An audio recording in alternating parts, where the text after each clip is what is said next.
Hi guys, I'm Gauri and I'm a legal intern at Lexis and Company. I'm from Symbiosis Law School, Pune, and today we are going to cover this topic of theft, which is there under Section 378 and 379 of the Indian Penal Code. So, to start with, what is theft? Theft is defined under Section 378 of the IPC. We can state it as, however, intending to take dishonestly any movable property out of the possession of any person without the person's consent, moves the property in order to such taking is said to commit theft. So, what all can we gather from the definition? Number one, the take should be dishonest. It should be of a movable property. It should be taken out of the possession of any person, and it should be without the other person's consent. And if you take such a thing, it is said to be theft. Also, note that offense against theft is against possession and not ownership. Now, let's see there are certain differences with respect to theft under English law and Indian law. Under the English law, it is chargeable under Section 7 of the Theft Act 1968. And what are the essentials? The first essential is it should be dishonest, it should be appropriation, something which is capable of being stolen should be there, and it should belong to somebody else. And intention should be deprived permanently. The intention to deprive the person of the property should be permanent. All right. Also, now let's differentiate it with respect to India. For India, the ingredients were mentioned in the case of K.N. Mehra versus State of Rajasthan. And what are the ingredients? Dishonest intention, movable property, taken out of possession, property should be obtained by deception, and it should be without the other person's consent.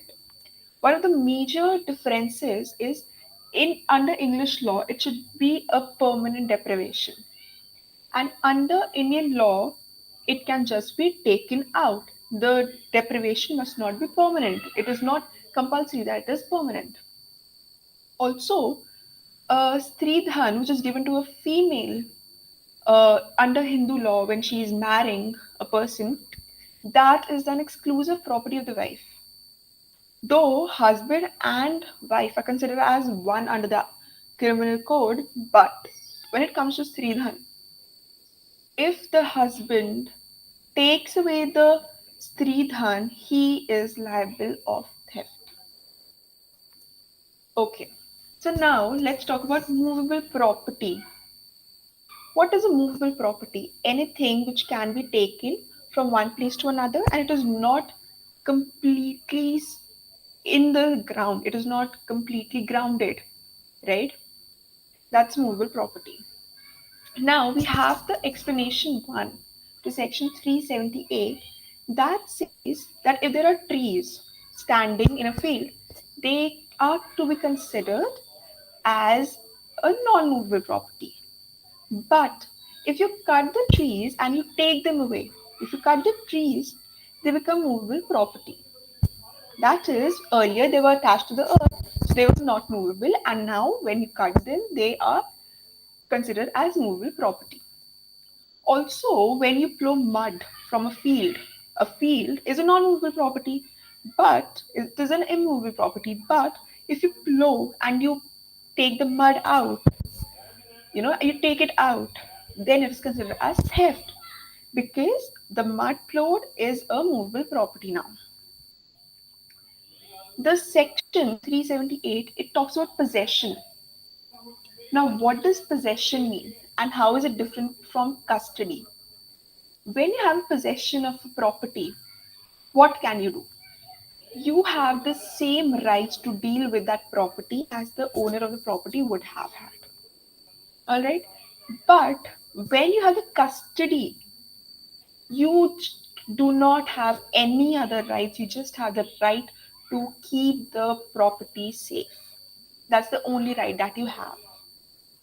Also, taking the movable property. It need not be permanent. It can be also temporary. All right. Now let's come to the punishment for theft. The punishment for theft is mentioned under section 379 of the IPC.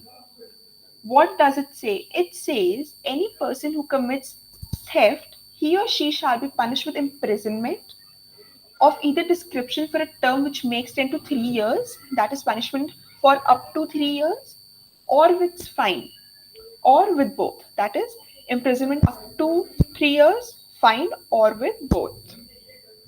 So yes, we are done with the topic of theft. I hope it's the topic is clear, and if you have any questions, please let me know in the comment section. I'll try to respond as soon as possible. Also, for the feedback, you can comment down in the comment section. Please, guys, if you like the video, please like, share, subscribe our channel and the video. Also, one more thing to add, this video is not in accordance with any advertisement. It is completely in accordance with the Bar Council of India, and it is strictly for informational and educational purposes. Thank you, guys. See you later in the next videos.